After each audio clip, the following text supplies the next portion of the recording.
설교 32번째 말씀 시리즈로 저희가 들어가도록 하겠습니다. 본문으로 함께 읽을 말씀은 마태복음 3장 16절과 17절, 그리고 같은 마태복음의 마지막 28장 19절과 20절 그렇게 보도록 하겠습니다. 우리 하나님의 말씀을 경외하는 자세로 자리에서 일어나셔서 두 본문을 다 같이 함께 한 목소리로 읽겠습니다. 먼저 마태복음 3장 16절 17절 함께 읽습니다. 시작.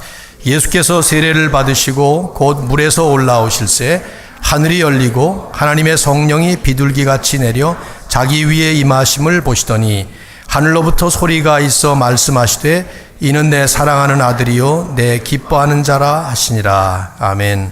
마태복음 28장 마지막 장입니다. 19절 20절 두 절 말씀 함께 읽겠습니다. 시작. 그러므로 너희는 가서 모든 민족을 제자로 삼아 아버지와 아들과 성령의 이름으로 세례를 베풀고 내가 너희에게 분부한 모든 것을 가르쳐 지키게 하라. 볼지어다 내가 세상 끝날까지 너희와 항상 함께 있으리라 하시니라. 아멘. 자리에 앉으시고요. 제가 한번 기도하고 말씀을 함께 나누도록 하겠습니다. 하나님 아버지, 오늘도 우리를 이렇게 귀한 예배의 자리로 불러주시고 예배자로 세워주시고 또 우리의 예배를 받으시니 감사합니다. 하나님은 영광을 받으시고 우리는 또 하나님의 큰 축복을 예배를 통해서 누리는 것을 진심으로 감사드립니다.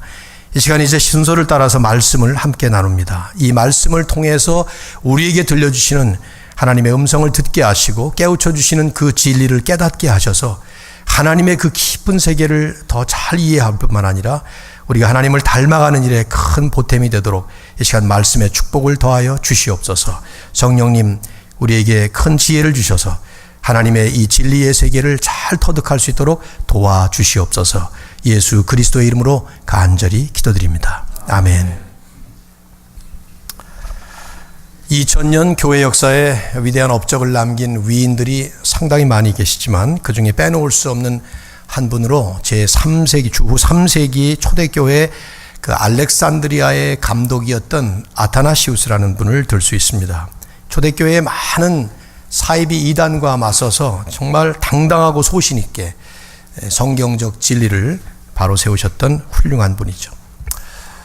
그 당시에 그 대표적인 이단자였던 아리우스라는 사람이 아주 뛰어난 화술과 또 기가 막힌 논리로 많은 사람들의 지지를 받고 있었고 심지어는 로마 황제의 지지까지 받고 있어서 아다나시우스가 한참 공세에 몰렸을 때에 황제가 그를 불러서 이런 말을 한 적이 있다고 합니다. 여보게, 온 세상이 자네를 대적하고 있네. The whole world is against you. 그래서 그 말을 받고 아다나시우스는 즉각적으로 그렇습니까? 그렇다면 제가 온 세상을 대적하겠습니다. 그렇게 말을 했다고 합니다. 그 이후로 훗날 그의 별명이 라틴어로 아타나시우스 콘트라문둠, 세상과 대적하는 아타나시우스, 그런 별명까지 그가 받았다고 하죠. 그분이 평생 싸우면서 굳게 지켰던 성경적 진리가 바로 삼위일체 교리입니다. 이 삼위일체라고 하는 이 용어는 비록 성경에는 나오지 않는 용어지만 만들어진 용어죠.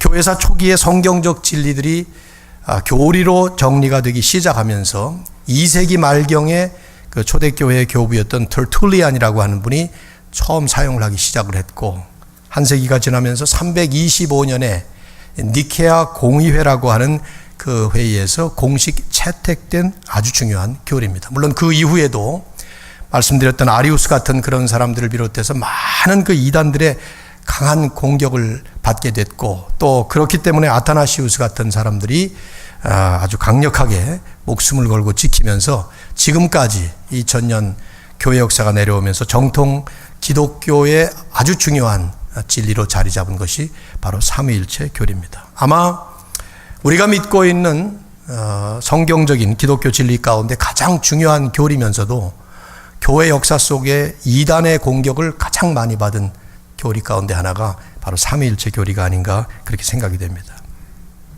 우리가 지금까지 상당 시간 하나님의 속성을 살펴보았죠. 그렇죠? 그러나 이제 삼위일체 교리까지 거기에 포함해서 잘 이해해야 하나님을 제대로 이해할 수가 있다고 생각합니다. 왜냐하면 지금까지 성경이 보여주는 그 하나님의 독특한 특성들, 비공유적인 특성, 또 우리와 함께 공유하고 있는 그런 속성들을 살펴보았지만 그 모든 속성들이 성부 하나님에게만 해당되는 것이 아니라 성자 하나님, 성령 하나님 이 모두에게 그대로 똑같이 적용되는 속성들이기 때문입니다.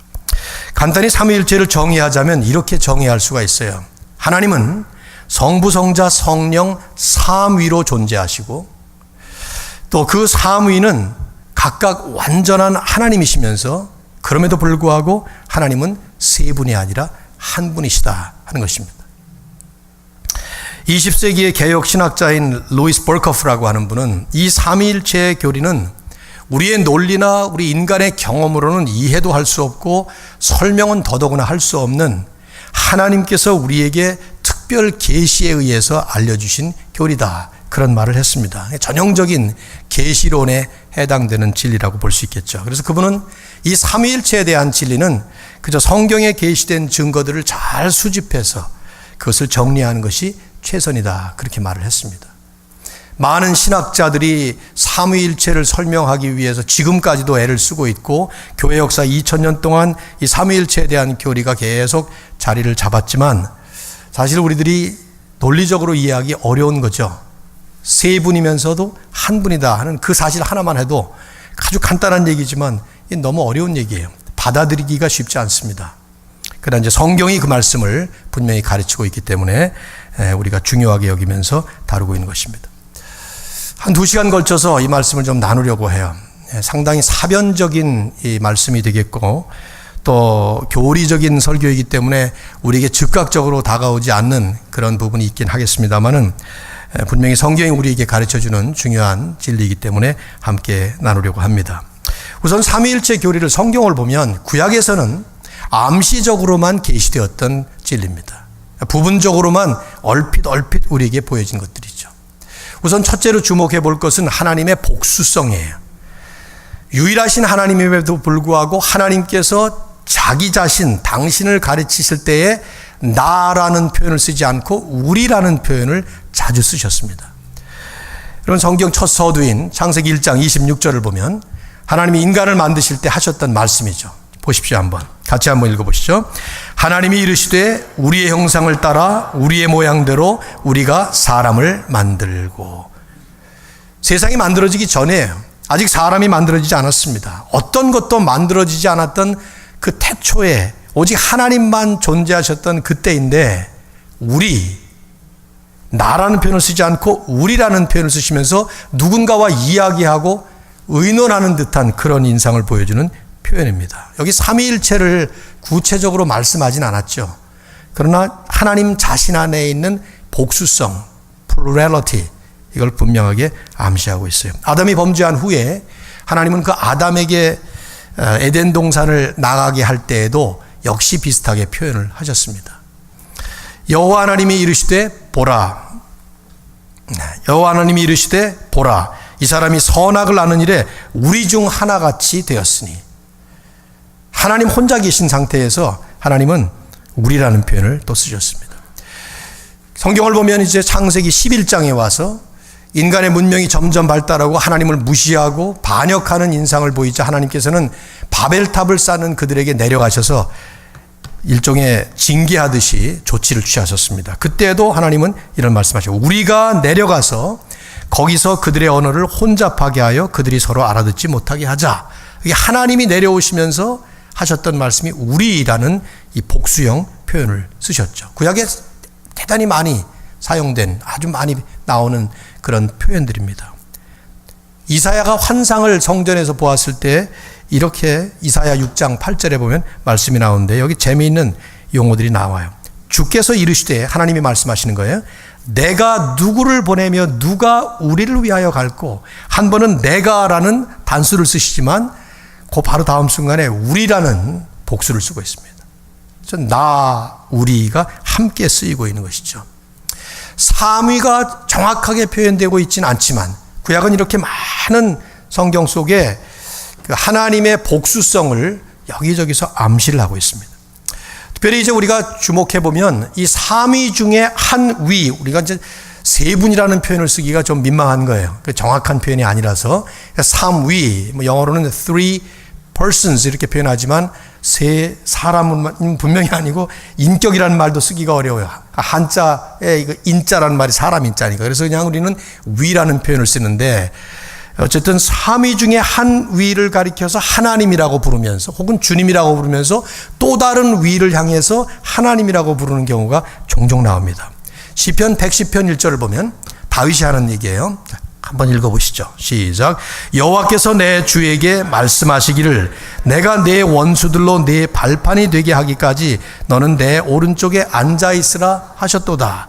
하나님께서 또 다른 주님에게 여호와께서 우리말로 여호와로 번역이 됐지만 영어 성경을 보면 the Lord라는 영어 단어를 썼는데 Lord라고 부름을 받는 그분께서 또 다른 My Lord라고 하는 분에게 말씀하시는, 이걸 이제 다윗이 한 말씀이지만 예수님은 바리새인들에게 예수님 자신이 누구신가 하는 것을 설명하실 때 마태복음 22장 41절에서 여기에 나오는 다윗이 내 주 My Lord라고 부른 이분이 바로 나다, 그리스도라는 사실을 나중에 밝혀주십니다. 여기에 두 위격이 나와요. 근데 두 분을 향해서 전부 다 주님 혹은 하나님 이렇게 부르고 있는 것이죠. 대표적인 성구가 이사야서 48장 16절입니다. 주 여호와께서 나와 그의 영을 보내셨느니라. 여기 말씀하시는 분을 그리스도라고 본다면 주 여호와 성부 하나님과 나 성자 하나님과 그의 영 성령 하나님 세 분이 이렇게 그대로 보여지는 모습이 보여지죠. 구약에 자주 나오는 인물 중에 한 분이 여호와의 사자라는 분입니다. 영어로 The Angel of the Lord라고 표현이 되는데 이 여호와의 사자라는 그 존재에 대해서 보면은 하나님과 분명히 구별되는 존재예요. 근데 그분을 향해서 하나님이라고 부르는 경우가 아주 상당히 자주 나옵니다. 대표적인 경우가 출애굽기 3장에 모세에게 하나님이 떨기나무 가운데서 나타나실 때 그 장면이에요.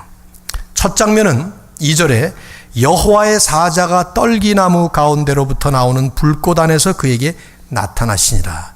분명히 여호와의 사자가 나타나셨는데 그 다음 4절에 보면은 그분을 향해서 여호와라고 부르고 있어요. 여호와께서 모세가 보려고 돌이켜오는 것을 보신지라. 그리고 그 다음 장면에는 하나님이 떨기나무 가운데서 그를 불러 말씀하십니다. 여기 여호와의 사자를 여호와 그리고 하나님 이렇게 부릅니다. 분명히 여호와의 사자라고 하면 하나님과 구별된 존재예요. 그럼에도 불구하고 그분은 하나님과 동일한 분으로 묘사를 하죠. 그래서 많은 학자들은 구약에 나오는 이 하나님 취급을 받았던 여호와의 사자는 온전하게 우리 가운데 성육신에서 오시기 직전에 제2위 성자 하나님께서 일시적으로 그냥 순간적으로 잠시 우리 안에 우리 몸으로 현현하신 분이다, 이렇게까지 이제 해석들을 하죠. 정확하진 않아요. 하나 분명한 것은 이렇게 삼위 하나님, 하나님의 복수성이 계속 보여지고 있는데 이제 이러다가 성경을 보면 신약 시대로 들어오면서 하나님의 이 삼위일체적인 본질이 아주 노골적으로 아주 분명하게 계시되기 시작합니다. 그 이유는 간단하죠. 제2위 성자 하나님께서 드디어 인간의 몸을 입으시고 우리 인간의 역사 속으로 들어오시게 되었기 때문이고요. 그 다음에 이제 그분이 떠나시면서 제3위이신 성령 하나님께서 또다시 교회 안으로 우리의 인간의 역사 속으로 강림하시게 되죠. 그래서 성부 하나님, 성자 하나님, 성령 하나님은 구약에는 좀 모호하게 그냥 복수성으로만 우리에게 암시적으로 나타나셨던 분들이 이제 신약 시대로 들어오면서 아주 명확하게 성부, 성자, 성령, 삼위 하나님이 일체되신 하나님으로서 우리에게 계시되는 것입니다.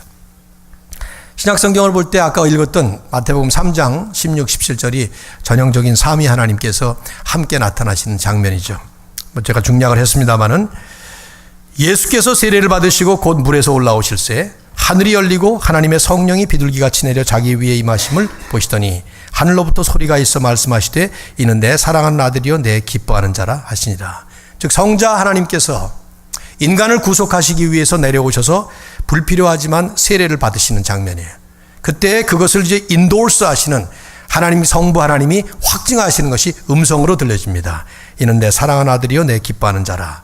그리고 삼위 성령 하나님은 드디어 제2위 성자 하나님께서 공생애를 시작하시는 일종의 또 하나의 다른 면에서 인도를 하시는 장면으로 그 위에 비둘기같이 강림하시는 그런 내용이죠. 전형적인 삼위일체가 함께 지금 등장하시는 그런 장면입니다. 아까 읽었던 마태복음 28장 19절의 말씀을 보면 예수님은 마지막에 이제 떠나가시면서 제자들을 향해서 온 세상에 복음을 증거하라는 말씀을 하실 때 이런 말씀을 하셔요. 그러므로 너희는 가서 모든 민족을 제자로 삼아 아버지와 아들과 성령의 이름으로 세례를 베풀라. 만일에 한 분 하나님 성부 하나님만 계신다면 그냥 하나님의 이름으로 세례를 베풀라 이렇게 말씀하실 텐데 아버지와 Father, Son and Holy Spirit 이 세 분의 이름을 그대로 명령을 합니다. 그러나 이름은 하나예요. 그래서 우리말에는 이제 이런 복수형이라든가 뭐 이런 것들이 뚜렷하게 문법적으로 안 나타나지만 영어만 하더라도 복수는 분명히 복수 아닙니까? 만약에 Father, Son and Holy Spirit 아버지, 아들, 성령 이게 세 분이라면은 그러면 그 앞에 나오는 이름은 이름들이라는 복수형을 써야 됩니다. 그러나 영어도 그렇게 번역이 됐지만 헬라어에 분명하게 in the name이라는 단수를 쓰면서 한 분의 이름으로 Father and Son and Holy Spirit 이렇게 아버지, 아들, 성령의 삼위가 각각 다른 위격들이지만 그러나 동등한 차원에서 동일한 권세를 가지고 한 분으로서 그렇게 역사하신다는 그런 뜻이죠. 이런 모든 신학이 정리가 된 것은 사도들을 통해서 된 것입니다. 그래서 우리가 이제 많은 교리들이 신약 성경의 서신서 안에 담겨져 있다고 보여집니다. 근데 이런 신학을 정리한 사도들은 일반적으로 성부 하나님을 지칭할 때 하나님, God이라는 단어를 썼고 성자 하나님인 제2위 하나님 예수 그리스도를 지칭할 때는 주님이라는 표현을 많이 썼습니다. 그래서 흔히 이제 신약 성경에서 주님 하면은 예수 그리스도를 가리키는 표현이고 하나님 그러면 성부 하나님을 가리킬 때가 많은데 이제 이런 그 하나님, 주님, 그다음에 성령님 삼위가 함께 삼위일체로 등장하는 내용들을 상당히 사도들은 많이 말씀을 하셨죠. 제가 여러 성경을 좀 썼습니다. 여러분들이 좀 참조하시라고. 고린도전서 12장 4절부터 6절을 보면 은사는 여러 가지나 성령은 같고 직분은 여러 가지나 주는 같으며 또 사역은 여러 가지나 모든 것을 하나님 가운데서 이루시는 모든 것을 사람 가운데서 이루시는 하나님은 같으니 여기 세 분의 그 삼위의 명칭이 뚜렷하게 나옵니다. 성령은 같고 주는 같으며 하나님은 같으니 세 번째 하나님은 성부 하나님을 뜻하는 말이겠죠. 고린도후서 13장 14절은 여러분이 매주마다 듣는 얘기입니다. 모일 때마다 축도가 여기서 나온 거예요.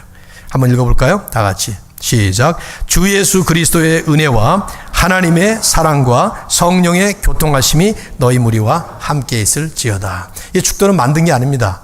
여러분이 이제 예배 끝나고 안수받은 목사님들이 마지막에 축도를 할 때 보면은 거의 대부분 이 문구에 이제 여러 가지 수식어를 넣긴 하지만 기본적으로 세 요소가 있죠. 주 예수 그리스도의 은혜, 하나님은 성부 하나님을 뜻하는 말이죠. 하나님의 사랑, 그리고 세 번째 성령의 fellowship, 교통하심. 이 삼위 하나님의 이름으로 축도를 하는 것이죠. 그 삼위가 한 분 하나님으로 우리를 축복해 주신다는 그런 의미죠. 에베소 4장 4절부터 6절을 보면 중략을 많이 했습니다마는 몸이 하나여 성령도 한 분이시니 이와 같이 너희가 부르심의 한 소망 안에서 부르심을 받았느니라. 주도 한 분이시여 여기 주는 그리스도를 뜻합니다.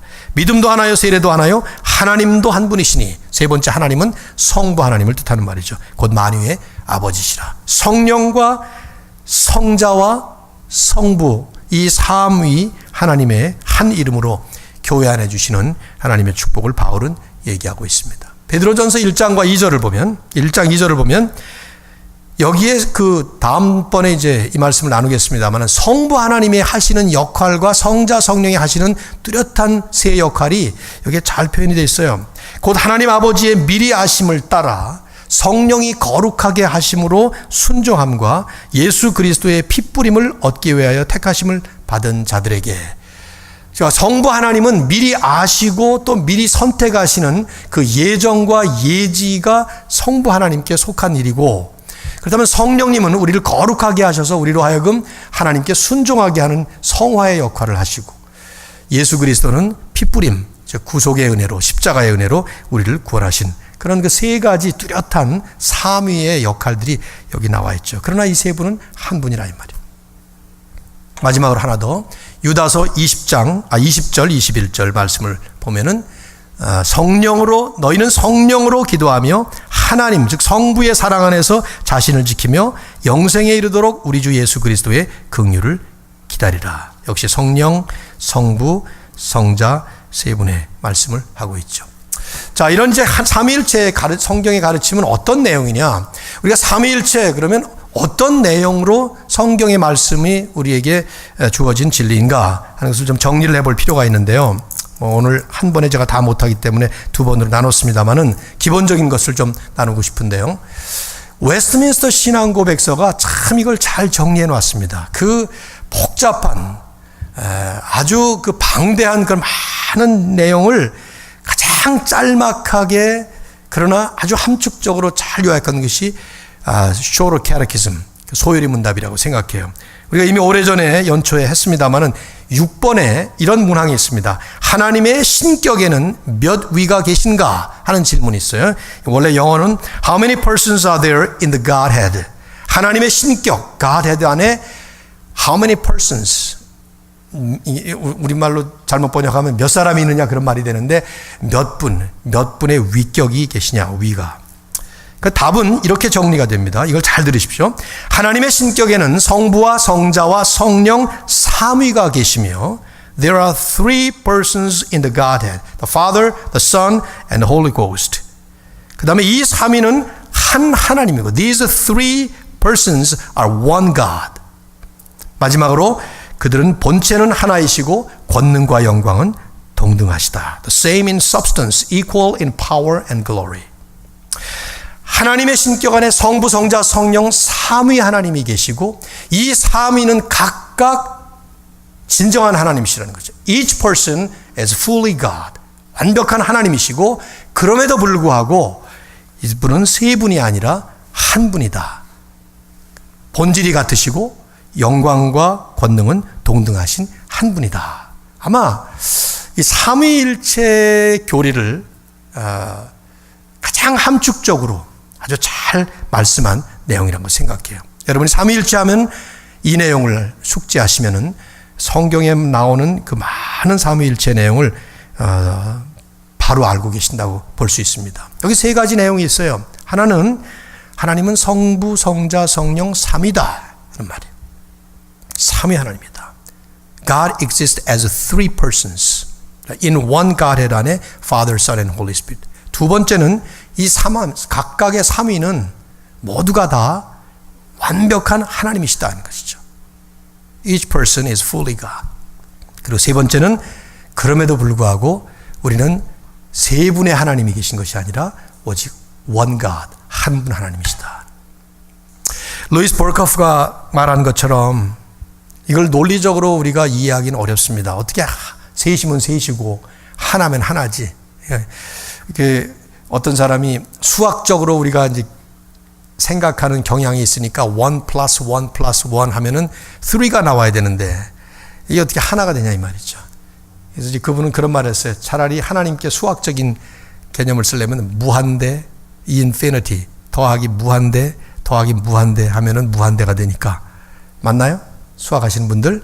그래서 그렇게 차라리 이해하면은 어떻겠는가 이런 얘기를 했는데 이런 뭐 예화들이 그런 비유를 통해서 이해를 해보려고 할 때 조금은 이해가 될지 모르지만 그 안에 나오는 모든 내용을 완벽하게 이해할 수 있는 이해는 없겠죠. 그렇죠? 그래서 우리는 결국 성경이 이것을 하나님께서 특별 계시로 주셨기 때문에 그렇게 아는 것뿐이고 그걸 완벽하게 우리의 지성이나 우리의 차원에서 이해할 수는 없다고 봅니다. 성경을 좀 더 찾아보면 성부 하나님이 하나님이시라는 사실은 성경에 수도 없이 많이 나옵니다. 그러니까 우리가 하나님 그러면 의례껏 제1위 성부 하나님, 그 Father God, 하나님 아버지에 대한 생각을 금방 하게 되는데 제2위 하나님도 하나님이시고 3위이신 성령도 하나님이시다 하는 말씀을 성경이 상당히 강조를 합니다. 자, 대표적으로 예수 그리스도가 하나님이라는 사실을 말씀하고 있는 성경이 어느 구절입니까? 요한복음 1장 1절입니다. 이건 여러분이 외우시면 좋을 것 같아요. 어렵지도 않으니까요. 자, 한번 같이 읽어봅시다. 시작. 태초에 말씀이 계시니라. 이 말씀이 하나님과 함께 계셨으니 이 말씀은 곧 하나님이시니라. 이 말씀이 예수님이라는 사실은 그 다음 14절로 내려가면 말씀이 육신이 되어 우리 가운데 거하심에, 그래서 예수님께서 육신을 입고 제2위의 하나님이신 성자께서 육신을 입고 예수 그리스도라고 우리에게 오신 것을 말씀하잖아요. 그러니까 여기 태초에 말씀이 계시다는 그 말씀은 바로 제2위 성자 하나님이라는 것을 보여주는데, 보세요. 이 말씀의 표현이, 이 말씀이 하나님과 함께 계셨다. 이 말은 두 분이 다 distinctively 별개의 독립된 객체라는 것이죠.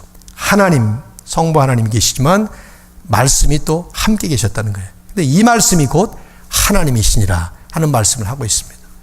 이해할 수 없지만 하나님은 분명하게 그렇게 말씀해 주시고 있는 거죠. 성부 하나님과 뚜렷하게 구별되시는 제2위 성자 하나님이시면서도 태초부터 존재하셨던 바로 그 하나님이 성자 하나님이셨다는 거예요. 주님께서 이 땅에 계셨을 때 복음서 안에서 특별히 요한복음은 이 사실을 많이 얘기합니다. 예수님께서 직접 하시는 말씀 속에 많이 표현되어 있죠. 대표적으로 하나를 뽑는다면 요한복음 17장 24절 말씀인데, 아버지께서, 주님이 하신 말씀이에요. 아버지께서 창세전부터 나를 사랑하심으로 내게 주신 나의 영광을 그들로 보게 하시기를 원하옵나이다. 세상이 내게 주신 하나님의 영광을 보게 하옵소서. 근데 그 영광은 세상이 창조되기 전인 바로 그 영원 전부터 성부 하나님과 함께 공유하셨던 하나님으로서의 영광이라 그 말이에요. 그러니까 성부 하나님과 성자 하나님은 각각 독립된 존재시지만 영광을 함께 누리시는 그런 영원부터 존재하셨다 하는 말이죠. 도마라는 사람이 예수님의 제자였는데 부활하신 다음에 그 부활하신 예수님을 믿지 못하니까 예수님이 직접 나타나셨던 적이 있습니다. 그때 도마에게 내 손에 못자국, 허리에 창자국을 한번 만져봐라. 그러자 도마는 그때서야 눈으로 보면서 그 예수 그리스도를 믿게 되는데, 그때 예수님을 향해서 도마가 한 고백이 이 말이에요. 뭐라고 말합니까? 읽어봅시다. 도마가 대답하여 이르되 나의 주님이시요 나의 하나님이시니다. 예수님을 향해서 나의 하나님입니다. You are my God 하고 이렇게 표현을 할 때, 만일에 예수님이 당신이 하나님이라는 존재를 거부하셨다면 이걸 말리셨어야 되죠. 너 지금 무슨 허망한 말 하냐? 내가 어찌 하나님이냐?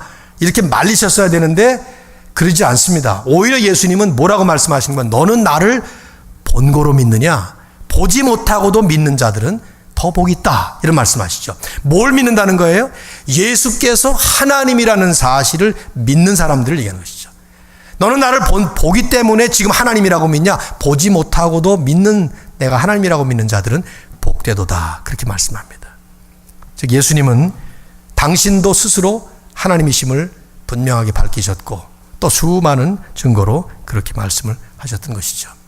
삼위 하나님인 성령도 하나님이시라는 사실을 성경은 수도 없이 증거합니다. 대표적인 몇 구절을 든다면 아까 우리가 봤던 그 대위임령에 아버지와 아들과 성령의 이름으로 세례를 베풀라 한 것만 보더라도 아버지 성부 하나님, 아들 성자 하나님과 동등하게 성령도 하나님의 입장에서 하나님의 권세와 하나님의 능력으로 세례를 베푸는 그런 모습을 보여줍니다. 분명히 다른 위격이지만 동일한 차원, 동일한 권세를 보여주죠. 재미있는 얘기가 사도행전 5장에 보면 아나니아와 삽비라가 위선적인 거짓을 행함으로 인해서 결국 벌을 받는 모습이 나오는데요. 그때 베드로가 아나니아를 향해서 한 말이에요. 이 말이 뭐라고 말하는가 하면, 아나니아가 어찌하여 사탄이 내 마음에 가득하여 내가 성령을 속이고 성령을 속였느냐 하는 말씀을 해요. 근데 그 다음 순간에 어찌하여 이 일을 내 마음에 두었느냐 그러면서 사람에게 거짓말한 것이 아니라 하나님께로다. 성령을 속였느냐, 성령 속인 것이 곧 하나님을 속인 것이다. 성령과 하나님을 동일하게 말씀을 하고 있는 것이죠. 여러분, 성전이라는 말을 쓰죠. 성전, 이런 교회를 성전이라고 부르기도 합니다만은 사실은 교회 건물을 성전이라고 부르는 것은 만일에 거기에 의미가 있다면 이렇게 거룩한 성도들이 모였기 때문에 성전이라고 말해야지 여기에만 하나님이 계시기 때문에 성전이라는 뜻은 아닙니다. 오히려 성경적으로 보면 고린도전서 3장 16절을 보면 우리 몸이 성전이다 그런 말씀을 하는데 그때 이런 말씀을 해요. 너희가 하나님의 성전인 것과 하나님의 성령이 너희 안에 계시는 것을 알지 못하느냐. 사도 바울은 우리가 거룩한 삶을 살아야 되는 그 성도의 삶의 당위성을 설명하면서 우린 성전이다. 왜냐? 우리 안에 하나님이 계시기 때문에 성전이라 이 말이에요. 근데 그 하나님이 어떻게 계시는가? 우리 안에 성령이 계신 것을 말씀한 것이죠. 즉 그 성령이 우리 안에 계시다고 하는 것은 하나님이 우리 안에 계시다는 것입니다. 종종 성령에 대해서 오해를 하는 그 오해 중에 하나가 성령을 인격적 하나님이라기보다는 하나님의 능력이나 혹은 하나님의 인플루언스, 영향력 같은 것을 성령이라고 얘기할 때가 있는데 그건 철저하게 잘못이에요. 이단에서 그렇게들 많이 얘기합니다.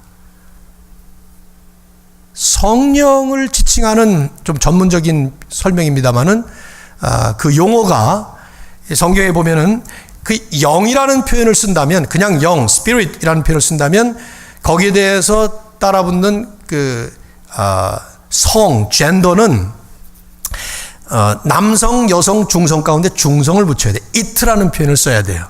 그런데 성경은 성령님을 얘기할 때마다 항상 he, 남성 명사로 취급을 합니다. 그것은 성령님께서 어떤 능력이나 혹은 그 영향력이나 이런 현상이 아니라 명백하게 인격적이신 하나님이라는 사실을 은근히 표현하는 말이죠. 만일에 성령을 능력이라고 얘기하면 이런 성구는 참 이상한 성구가 돼요. 예수께서 성령의 능력으로 갈릴리에 돌아가시니 성령을 능력으로 보면 이 말은 능력의 능력으로 그런 말이 되잖아요. 안 맞는 말이에요. 그러니까 좀 성령도 명백하게 하나님이시다 하는 것을 신약 성경은 우리에게 누누이 말씀을 하고 있죠. 그럼에도 불구하고 이 세 분은 세 하나님이 아니고 한 분 하나님이다 하는 사실을 성경은 대단히 강조를 합니다. 하나님이 한 분이라는 사실을 강조하는 성구는 수도 없이 많죠. 구약 성경의 신명기 6장 4절을 보면 이스라엘아 들으라 우리 하나님 여호와는 오직 유일한 여호와시니. 디모데전서 2장 5절을 보면 하나님은 한 분이시요 또 하나님과 사람 사이에 중보자도 한 분이시다. 이 하나님이 한 분이라는 얘기를 분명하게 말씀을 합니다. 야고보 2장 19절을 보면 야고보가 한 말이에요. 내가 하나님은 한 분이신 줄 믿느냐? 자란도다. 귀신들도 믿고 떠느니라. 성경에 수없이 많은 말씀들이 하나님은 오직 one God, 유일한 한 분이다 하는 말씀을 합니다. 이 삼위일체를 논리적으로 잘 이해하기 위해서 여러 가지 비유를 많이 사용을 했습니다. 교회 역사를 보면 나무가 세 부분이 있지 않습니까? 뿌리가 있고 줄기가 있고 가지가 있는 것처럼 하나님 안에도 성부 하나님, 성자 하나님, 성령 하나님이 계시다 이런 얘기를 하는데 그러나 그 나무의 그 세 부분과 하나님의 삼위는 같이 동일하게 이해하기는 어려운 것 같아요. 오히려 그런 것이 더 하나님의 성삼위를 이해하는 데는 저는 방해가 된다고 생각해요. 많은 다른 비유들이 있습니다. 물의 세 가지 형태, 기체가 공기로 날아가고 또 액체 물이 있고 그것이 얼면 얼음이 되고 하는 그런 것들, 혹은 사람이 혼자서 세 가지 역할, 저만 해도 한 사람의 남편이고 아이들의 아버지이고 여러분 앞에는 목사로 서 있는 이런 세 가지 역할, 이런 많은 설명들을 하지만 그런 것 가지고 삼위일체를 설명할 수는 없습니다. 오히려 우리가 성경을 주목해 보면 지난 시간에 그 여러 시간 동안 우리들이 하나님의 속성을 설명하는 많은 얘기들을 성경 안에서 이렇게 찾아보았습니다. 그때 보면 하나님의 그 성품을 설명하기 위해서 이 자연 현상 속에서도 비유를 쓰고 또 우리의 인간의 그 생활 속의 경험 속에서도 비유를 사용하기도 했는데 이상할 정도로 삼위일체를 가르치기 위해서 성경에서 그 어떤 비유도 들지 않았다는 것이 특이해요. 어쩌면 그것은 삼위일체를 우리의 경험 같은 것을 통해서 너무 쉽게 혹은 단순하게 이해하거나 단순하게 설명하려는 시도를 막고자 했던 것 같기도 합니다. 이해가 안 되는 것이 정상이라는 생각이 들어요. 교회 역사를 보면 2000년 교회 역사 속에 삼위일체의 교리를 잘 이해해 보려고 혹은 잘 설명해 보려고 하다가 그 중요한 내용 중에 어떤 부분이 오히려 완전히 빠져버림으로 인해서 이단 사이비에 빠진 경우가 대단히 많습니다. 다음 시간에 한번 그런 부분을 조금 더 오늘 우리들의 시대와 관련해서 살펴보려고 합니다. 자, 결론적으로 이런 삼위일체가 이런 신학적인 차원을 넘어서 그렇다면 우리와 어떤 관계가 있느냐? 왜 성경은 이렇게 하나님, 우리가 이해도 할 수 없는 이 하나님의 삼위일체의 이 부분을 이렇게 많이 말씀을 하고 있을까? 저는 두 가지 중요한 의미가 있다고 봅니다. 첫째는 모르기 때문에, 우리가 다 이해할 수 없기 때문에 역시 하나님은 하나님이시다 하는 사실에 대해서 우리는 경이로울 수밖에 없죠. 그렇죠? 하나님의 속성을 우리들이 성경 안에서 수도 없이 찾아봤지만 그 가운데 공유적 속성은 그나마 우리 안에도 있다 보니까 공감이 돼요. 그러나 그 비공유적 속성, 영원성이라든지 불변성이라든지 하나님의 우리들이 상상도 할 수 없는 그 많은 속성들을 성경이 말씀하고 있기 때문에 그렇게 믿지만 그 하나님을 다 이해 못합니다. 그렇기 때문에 그 하나님에 대해서 더 깊이 알려고 하는 마음이 생기게 되고 그 세계로 들어가면 들어갈수록 무궁무진한 하나님의 세계에 우리는 경탄을 금할 수가 없습니다. 참 신비로우신 우리 하나님, 삼위일체가 어떻게 가능하냐 이 말이죠. 그 삼위 하나님의 그 신비로움. 두 번째는요, 더 우리에게 현실적으로 적용되는 부분인데, 이 하나님의 완벽한 삼위일체를 통해서 하나님은 하나님이 창조하신 모든 세상을 창조하신 듯합니다. 무슨 말이냐 하면 인간을 창조하시고 세상을 창조하실 때 하나님께서 그 창조하신 모든 세계 속에서 하나님이 보시기를 원하는, 하나님 보시기에 좋았더라라는 그 표현처럼 하나님이 보시기를 원하시는 그 완벽한 그림을 하나님의 삼위일체를 통해서 우리에게 알려주시기를 원하시는 듯합니다. 예를 하나 들면 결혼제도 같은 것을 예를 들 수 있을 것 같아요. 세상을 만드신 다음에 하나님은 남자와 여자를 만드시고 결혼제도를 처음 첫 창조 시작하는 그 시점에서 시작하셨습니다. 삼위일체를 교회를 통해서 우리는 그 하나님의 아주 완벽한 연합성, 그러면서도 뚜렷한 다양성이 기가 막힌 조화를 이루는 것을 보게 되죠. 성부, 성자, 성령 세 분이 분명히 three distinctively independent different person, 완전히 다르신 성부 하나님, 성자 하나님, 성령 하나님이 다른 분들이에요. 다른 위격들이에요. 그러나 이 세 분이 하나라는 얘기는 그 다양한 difference에도 불구하고 완벽한 유니티를 이루면서 perfect harmony를 이루는 것입니다. 물론 이 용어들도 인간의 용어이기 때문에 이 하나님의 삼위일체를 다 설명할 길은 없어요. 그러나 분명한 것은 어떻게 세 분이면서 한 분이냐 이 말이에요. 그 안에는 그냥 perfection, 완전함이라는 그 단어 하나 외에는 다른 말로 설명할 길이 없습니다. 하나님은 남자와 여자를 만드시고 그 둘을 부부로 만드실 때, 부부로 세우고 부부로 짝지으실 때 너희는 둘이 한 몸을 이룰지로다 하는 말씀을 하십니다. 이 결혼 생활을 우리가 볼 때에 결혼은 삼위일체 하나님의 그 뚜렷한 다양함이 완벽한 조화를 이루면서 하나가 되는 그 일의 모델입니다.